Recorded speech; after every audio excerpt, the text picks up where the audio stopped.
Ayuda, sinong mas clingy sa inyo ni Belle?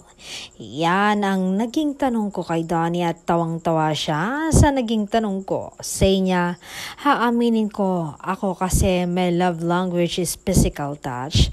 Dagdag pa niya, may napansin nga ako nung CVML finale conference. Totoo ito, walang halong kaek-ikan. Sari-sari kasi ang emosyon ng nararamdaman ko noon.